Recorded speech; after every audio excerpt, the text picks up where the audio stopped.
দেখছেন কত সুন্দর কচি কচি ডাঁটা।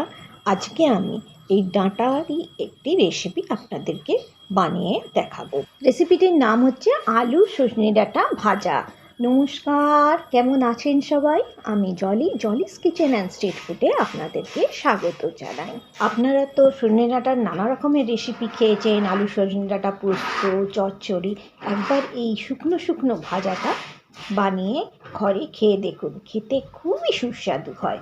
আমি এখানে সজনে ডাঁটাগুলো 4টে সজনে ডাঁটা ছোটো ছোটো করে কেটে নিয়েছি। ঠিক যেমন সাইজের সজনে ডাঁটাগুলো আছে ঠিক সেই সাইজেরই ওই রকমভাবেই আমি আলুগুলো কেটে নিয়েছি। আর লাগবে আমার একটা টমেটো। চলুন রান্নাটা শুরু করি। প্রথমেই আমি কড়াটা বসিয়ে দিলাম। কড়াটা বসিয়ে দেবার পরে আমি এর মধ্যে পরিমাণ মতো একটু জল নিয়ে নিলাম। যতখানি আপনি তরকারি কেটেছেন সেই হিসাবে আপনি জল নেবেন। তার মধ্যে আমি 1 চামচ হলুদ আর 1 চামচ নুন দিয়ে দিলাম। দিয়ে যখন জলটা ফুটতে শুরু করলো, ফোটার পরে আমি আলু আর সজনে ডাঁটাগুলো এর মধ্যে দিয়ে দিচ্ছি। দিয়ে আমি এটাকে ঢেকে রেখে দিচ্ছি যতক্ষণ না একটু সেদ্ধ হচ্ছে। ততক্ষণ আমি একটা মশলা বানিয়ে নিচ্ছি। মশলার জন্য লাগবে আমার 7-8টা রসুনের কোয়া, 2টো কাঁচা লঙ্কা, হাফ চামচ জিরে, 1 চামচ সর্ষে, কালো সর্ষে হোক বা সাদা সর্ষে হোক, যে কোনো সর্ষে নিতে পারেন, আর গোটা 10-12টা গোলমরিচ। এইগুলো আমি ভালোভাবে পিষে নেব। আমি এটা শিলনোড়াতে পিষবো, তো আমি একটু নুন দিয়ে পিষবো। তারপরে দেখুন ঢাকনাটা খুলে দিয়েছি, জল শুকিয়ে গেছে। এই সময় আমি এই যে মশলাটা পিষেছি সেই মশলাটা আমি এর মধ্যে দিয়ে দেবো। দিয়ে ভালো করে এর সাথে মিশিয়ে নেব। মিশিয়ে আমি এটাকে আবার একটু ঢেকে 5 মিনিটের জন্য ছেড়ে দেবো, যাতে জলটা একটুখানি শুকিয়ে যায়। 5 মিনিট পরে আমি ঢাকনা খুলে দিয়েছি। দেখুন জলটা অনেকটাই শুকিয়ে এসছে।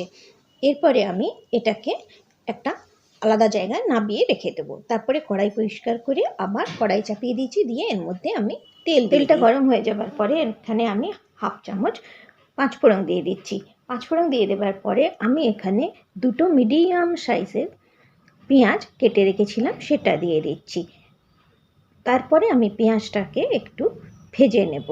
যখন পেঁয়াজটা একটু লাল রং হয়ে যাবে, ভাজা ভাজা একটু হয়ে যাবে, তখন আমি এর মধ্যে টমেটো দিয়ে দেব।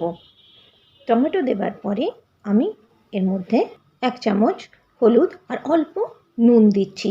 কারণ আমি যখন সজনে ডাঁটা আলু সেদ্ধ করেছি তার মধ্যেও আমি নুন দিয়েছি, আবার যখন মশলাটা বেটেছিলাম তার মধ্যেও আমি নুন দিয়েছিলাম, সেই জন্য খুব অল্প নুন দিয়েছি। পরে চেখে দেখে নেবেন, দেখে নিয়ে নুন দেবেন। আমিও পরে চেখে দেখে নিয়েই নুন দেব। এখন অল্প নুন দিয়েছি যাতে টমেটোটা জলদি গলে যায় আর খুব ভালোভাবে ভাজা হয়ে যায়। দেখুন আমার টমেটোটা ভাজা হয়ে গেছে। আমি ঠিক এই সময় ওই সেদ্ধ করা আলু আর সজনে ডাঁটাটা এর মধ্যে দিয়ে দিচ্ছি। দিয়ে আমি এটাকে খুব ভালোভাবে ভেজে নিই। যত ভালো ভাজা হবে এর টেস্ট তত ভালো হবে। এটা উড়িষ্যাতে প্রায় সবকার বাড়িতেই এই রান্নাটা হয়ে থাকে।